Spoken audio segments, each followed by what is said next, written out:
Hi friends, welcome back to my channel. ఈ స్టోరీకి writer SNMR Sridhar గారండి. శ్రీధర్ గారి అన్ని స్టోరీస్ కి కాపీరైట్స్ వర్తిస్తాయి. ఆయన పర్మిషన్ లేకుండా యూట్యూబ్ లోనే కాదు మరే ఇతర సోషల్ మీడియా నెట్వర్క్ లో కూడా ఆయన స్టోరీస్ ని అప్లోడ్ చేయడానికి వీల్లేదు. దయచేసి అలా చేయకండి ఫ్రెండ్స్. అలా చేస్తే లీగల్ గా చాలా ప్రాబ్లమ్స్ ఫేస్ చేయాల్సి వస్తుంది. అలానే ఈ స్టోరీస్ చదువుతున్న వాళ్ళైనా వింటున్న వాళ్ళైనా మీరు మరే ఛానల్లోనైనా శ్రీధర్ గారి స్టోరీస్ ని చూసినట్లయితే వెంటనే నాకు కామెంట్ బాక్స్ లో మెసేజ్ చేయండి. నేను రైటర్ గారికి ఇన్ఫార్మ్ చేస్తాను. ఆయన దానికి తగినట్టుగా యాక్షన్ తీసుకుంటారు. ఇక లేట్ చేయకుండా వీడియోలోకి వెళ్ళిపోదాం ఫ్రెండ్స్. ఎస్ఎన్ఎంఆర్ శ్రీధర్ గారు రాసినటువంటి కలలా కరిగిన నీకైన అన్వేషణ 69వ భాగం. నవదంపతులకు బంతులాట జరిపిస్తున్నారు. ఎప్పుడూ లేనిది సూర్యుని చూడాలంటేనే సిగ్గుతో కళ్ళు వాలిపోతున్నాయి సిరికి. ఏ సిరి, ఏంటి కొత్తగా సిగ్గుపడుతున్నావు? నీ సూర్యనే, నువ్వేం కొత్తగా చూడట్లేదు అని శాలిని అంటే, చీ పోవే అంటూ సిగ్గుపడిపోయింది సిరి. ఇంకాసేపు ఆగితే మేమెటు వెళ్తాంలే, ఆ తర్వాత నువ్వు మీ ఆయనే కింద మీద పడతారు అని అను అంటే అందరూ గట్టిగా నవ్వేశారు. అను, ఇక చాలు అంటూ తను ఇబ్బంది పడుతుందేమోనని చెప్పాడు సూర్య. మీ ఆవిడ్ని మేమేం అనలేదులేరా, అయినా పెళ్ళన్నాక ఈ మాత్రం ఏడిపించకపోతే ఎలా అంది ప్రియ. సిరిపాప, ఇదిగో పూలబంతి, బాబు ఇది నీకు అని ఇద్దరికీ మంగమ్మ బంతులిచ్చి, సిరమ్మ ముందు నువ్వే అనగానే నవ్వుతూ బంతిని సూర్య మీదికి విసురుతుంటే సూర్య వైపు నుండి వస్తున్న బంతి ఫోర్స్గా వచ్చి తన పరువాలని తాకుతూ సిరిని ఒకంత అలజడికి గురిచేస్తుంది. అందరి నవ్వుల మధ్య సాగుతున్న బంతులాట పూర్తవ్వగానే, ఇదిగో సూర్య, ఈసారి మాత్రం మా అమ్మాయి నోట్లో గులాబ్ జామునే పెడుతున్నా. అప్పుడంటే దొంగ పెళ్ళి, ఇప్పుడు నీకు హక్కుంది, ఎలా తీసుకుంటావో తీసుకో అనగానే, తప్పకుండా బమ్మ, హక్కునెవరైనా వదులుకుంటారా అంటూ మెల్లిగా దగ్గరికొస్తుంటే సిగ్గుతో కళ్ళు కిందికి వాలిపోతున్నాయి సిరికి. సిరి నోట్లో ఉన్న జామున్ నుండి తన పెదవుల పైకి కిందికి కారుతున్న షుగర్ సిరప్ని చూస్తూ నవ్వుకుని తన నోటితో ఆ స్వీట్ని అందుకున్నాడు సూర్య. చెర్రీస్లా ఊరిస్తున్న పెదవులు వాటి కిందగా కారుతున్న తీయదనాన్ని అందుకోవాలని మనసు ఉవ్వుల్లూరుతుంటే ముందుకు వంగిన సూర్యుని చూసి తనేం చేయబోతున్నాడో అర్థమై భయంగా చుట్టూ చూడగానే అప్పుడు స్పృహలోకొచ్చి దూరం జరిగాడు సూర్య. అమ్మయ్యా అనుకుని ఊపిరి తీసుకుంది సిరి. మంగమ్మ చేతి 5 వేళ్లకి చిలకలు కుట్టి, ఇదిగో సిరిపాప, మీ ఆయనకి చిలకలు తినిపించు అనడంతో తలొంచుకుని చెయ్యి ముందుకు చాపింది. చిటికిన వేలుని నోట్లో పెట్టుకుని గట్టిగా కొరికేశాడు సూర్య. చిన్నగా కేకేసి వేలు చూసుకుంటుంటే గట్టిగా నవ్వేశాడు. బామ్మా అని గట్టిగా అరిచింది సిరి. ఏంటే, చూడు ఎలా కొరికాడో. అది నన్నడిగితే నేనేం చెయ్యనే, మీ ఆయన్నే అడుగు అనడంతో కోపంగా సూర్యవైపు చూసింది. సారీ బామ్మగారు, చేతులు చిలకలు కట్టే లేతగా ఉన్నాయి, అందుకే పొరపాటున కొరిగేశాను అనగానే అందరూ నవ్వేశారు. ఇంకోసారి కొరకడులేమ్మా, పెట్టు అని బామ్మ అంటే, నేను పెట్టను, మా బంగారం కదా, పెట్టమ్మా అంటుంటే సూర్యవైపు చూసింది. పెట్టు, ఇక కొరకనులే అంటుంటే నెమ్మదిగా నోట్లో పెడుతుంటే వాటిని అందుకున్నాడు సూర్య. ఆ రోజు రాత్రికి కార్యానికి ముహూర్తం పెట్టించడంతో అందరూ కలిసి సిరిని రెడీ చేస్తున్నారు. సిరి, నీ అందం ముందు ఈ డైమండ్స్ కూడా వెలవెలబోతున్నాయి తెలుసా అని శాలిని అంటే నవ్వి ఊరుకుంది సిరి. తన భుజం మీద తలపెట్టి, నీ అందం గురించి ఆ రేంజ్లో పొగిడితే ఏంటే సైలెంట్ అయిపోయావు? నిజం చెప్తున్నా సిరి, నిన్ను చూస్తుంటే నాకే ముద్దొస్తున్నావు. ఇక సూర్య పరిస్థితి ఏంటో, నేనొక్క క్షణం కూడా వదిలిపెట్టడేమో, రూంలోకి వెళ్లడం ఆలస్యం, నీ నూపిరాడనంతగా ఉక్కిరి పిక్కిరి చేస్తాడేమో కదా అని అంటుంటే నెమ్మదిగా తలపైకెత్తి శాలిని వైపు చూసింది సిరి. స్వచ్ఛంగా ఉన్న ఆ కళ్ళలో కన్నీళ్లు చూస్తుంటే కంగారుగా, ఏమైందే, ఎందుకు ఏడుస్తున్నావు అని అడిగింది శాలిని. ఆమెను పట్టుకుని ఏడ్చేసింది. తన వీపు మీద నిమురుతూ, ఏమైంది సిరి అని కంగారుగా అడిగితే, వెక్కుతూ, నాకెందుకో భయమేస్తుంది శాలు. భయమా? ఎందుకే? ఏమో, ఫస్ట్ నైట్ అంటేనే టెన్షన్ వచ్చేస్తుంది. నీకు తెలుసా, ఆ రోజు పెయిన్ నేను ఇంకా మర్చిపోలేదు, అందుకే భయంగా ఉంది. పిచ్చి సిరి, అలా ఏమవ్వదు. ఫస్ట్ టైం నీకే కాదు, ఏ ఆడపిల్లలకైనా అలానే ఉంటుంది, అది న్యాచురల్. కానీ ప్రతిసారి అలా ఉండదు. పైగా అప్పుడు నువ్వున్న పరిస్థితి వేరు, కానీ ఇప్పుడలా కాదు. నీ పక్కనుంది సూర్య, నువ్వు ప్రాణంగా ప్రేమించిన నీ సూర్య. ఇక భయం ఎందుకు చెప్పు? తను నిన్ను ఫోర్స్ చేయడు, అలాంటిదేమీ జరగదు. చూస్తూ ఉండు, ఇప్పుడింత భయపడుతున్నావు, రేపొద్దున ఈ భయం ప్లేస్లో సిగ్గొస్తుంది అంటుంటే లేదు శాలు, నాకు భయంగానే ఉంది. నాకీ ఫస్ట్ నైట్ ఏమీ వద్దు. ప్లీజ్ శాలు, నువ్వే ఏదో ఒకటి చెయ్యి.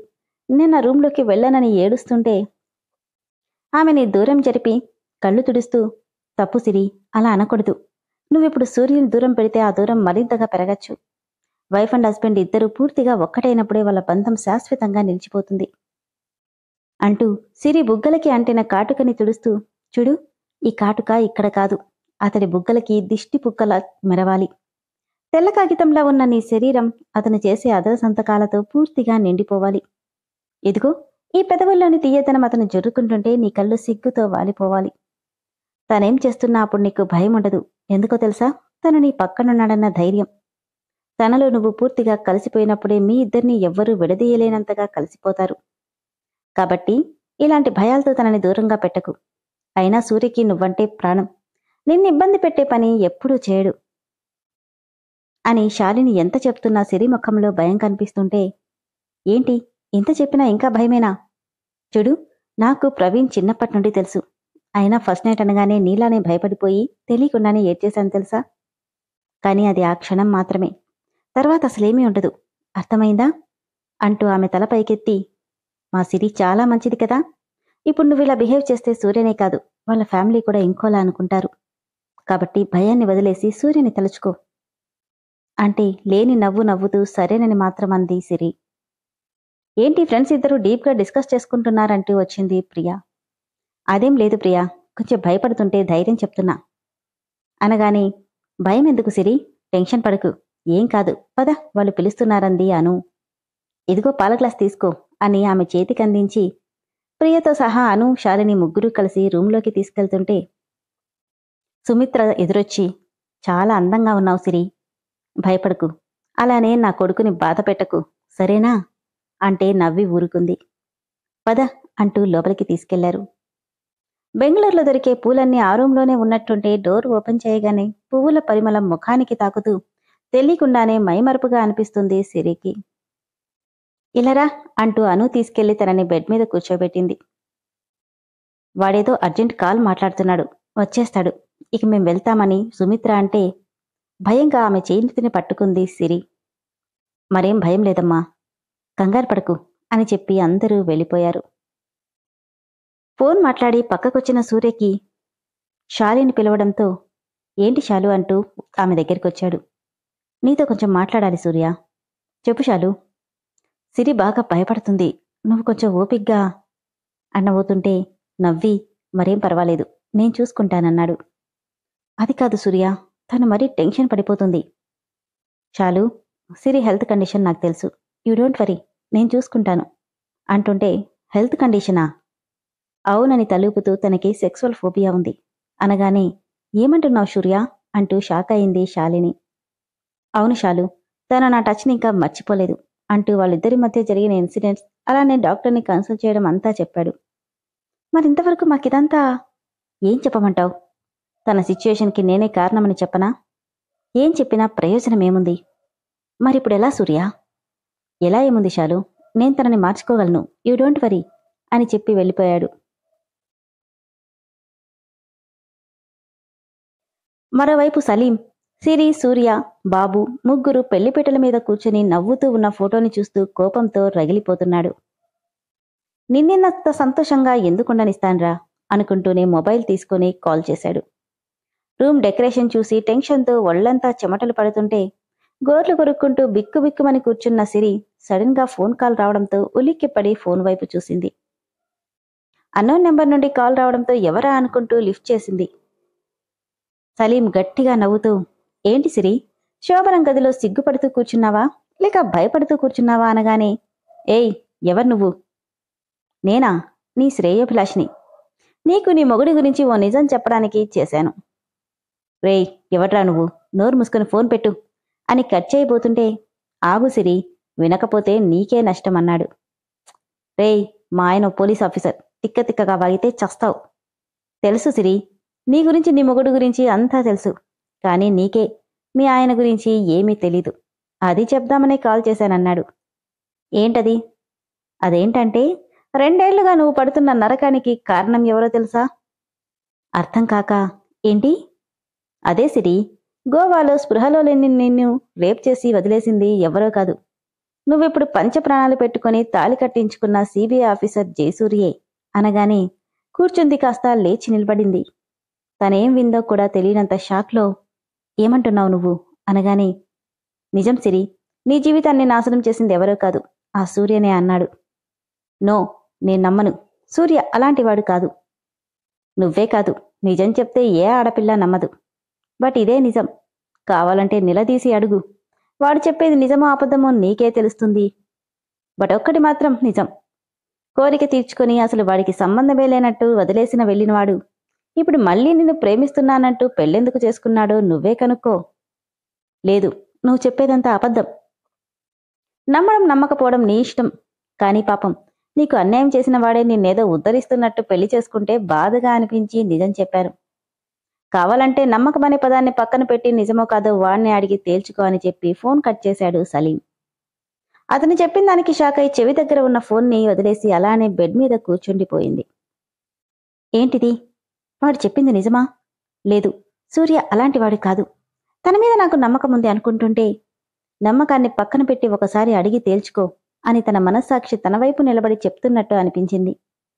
కళ్ళు తెరుచుకుని ఇది అబద్ధమని చెప్పడానికైనా సూర్యని అడగాలి అనుకుని ఫాస్ట్గా డోర్ వైపు వెళ్తుంటే వార్డ్రోబ్ హ్యాండిల్కి తన చీర ఇరుక్కుపోయింది. కోపంగా దాన్ని పట్టుకుని గట్టిగా లాగగానే కబోర్డ్ ఓపెన్ అయి అందులో ఉన్న సూర్య బట్టలన్నీ కింద పడిపోయాయి. వాటిని వదిలేసి ఫాస్ట్గా వెళ్లడానికి 2 అడుగులేసింది కాస్త ఒక్కసారిగా ఆగిపోయింది. అదిరే గుండెలతో కళ్ళల్లో కన్నీళ్లని ఆపుకుంటూ మెల్లిగా వెనక్కి తిరిగింది. సూర్య బట్టల మధ్య కిందపడి ఉన్న చైన్ని చూడగానే గుండె ఒక్కసారిగా ఆగినట్టు అనిపించింది సిరికి. ఒక్కో అడుగు వేస్తూ వణికే చేతులతో మెరుస్తున్న ఆ చైన్ని చేతుల్లోకి తీసుకుని చూసింది. ఈ చైన్ నాదే ఆ రోజు అనుకుంటూ కళ్ళు మూసుకోగానే ఇదెలా తన నుండి దూరమైందో కళ్ళ ముందు మెదులుతుంటే ఒక్కసారిగా కళ్ళు తెరిచింది సిరి. నోట్లోని మాట బయటికి రానంతగా గొంతు మూగబోవడంతో కదలకుండా అక్కడే నిలబడిపోయింది.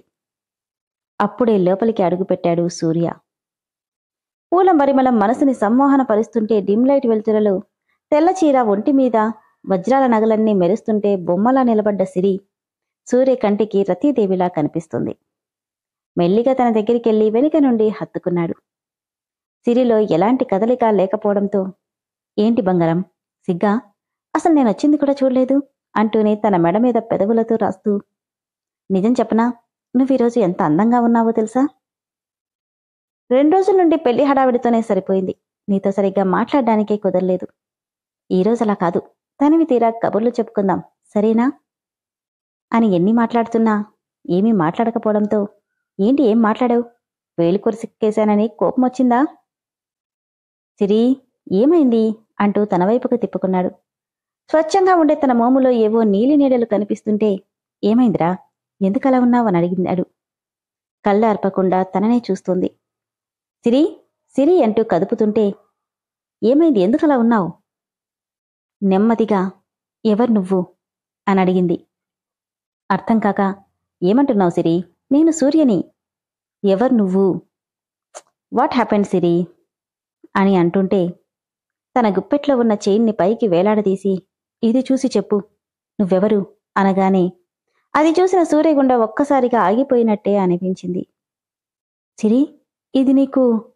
కళ్ళల్లో ఆగకుండా కన్నీళ్ళొస్తుంటే ఏడుస్తూ, ఎవరు నువ్వు అని గట్టిగా అరిచింది. సిరి ప్లీజ్, నేను చెప్పేది ఒక్కసారి విను. అతని షర్ట్ కాలర్ పట్టుకుని గట్టిగా ఏడుస్తూ, ఎవరు నువ్వు అని మళ్ళీ అడగగానే అప్పుడే సద్దుమణిగి మాట్లాడుకుంటున్న ఇంట్లో వాళ్లంతా సిరి గొంతుకి ఒక్కసారిగా ఉలికి పడ్డారు. విన్నారు కదా ఫ్రెండ్స్, సిరికి అసలు నిజం తెలిసిపోయింది. మరి సూర్యని క్షమిస్తుందా, లేదంటే అతని మీద ద్వేషాన్ని పెంచుకుంటుందా అనేది తర్వాత ఎపిసోడ్స్లో తెలుసుకుందాం.